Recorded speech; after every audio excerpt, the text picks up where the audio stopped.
This big rig is just one of the many trucks here in California with an engine made before 2010 that is no longer able to drive on California roads.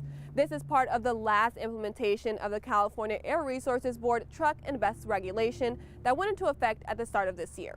For smaller companies like Olagues Inc., this change can be difficult, but he's doing what he can to follow the rule because he knows it will help the environment. I'm all for the environment.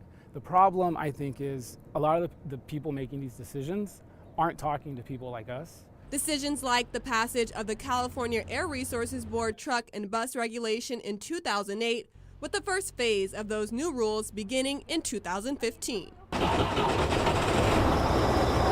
Olagues is just one of the many truck company owners that now has to comply. But he says when this first started, his dad owned the company and wasn't aware of the changes. But back in 2013, my dad just scrapped everything because he wasn't prepared. So in my case, I will say I'm a lot more prepared because of the first time around. The California Air Resources Board says the rule was brought about to meet the federal Clean Air Act requirements. The truck and bus regulation particularly focuses on the emissions from medium and heavy duty diesel-powered vehicles of particulate matter as well as oxides of nitrogen. The board also says since the implementations has been in effect, it has helped the environment. Because of the truck and bus regulation, we've seen a reduction, an 80% reduction in particulate matter, as well as a 60% reduction of oxides of nitrogen. The last part of the plan went into effect January 1st, upgrading older big rig engines. For bigger companies like Lout Transportation,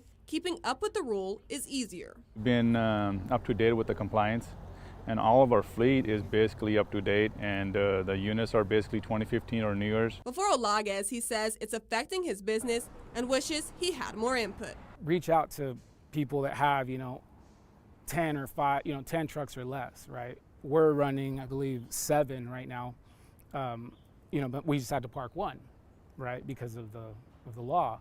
And with the push for EV vehicles across the state, Olagues says he's in the process of getting one, but says it calls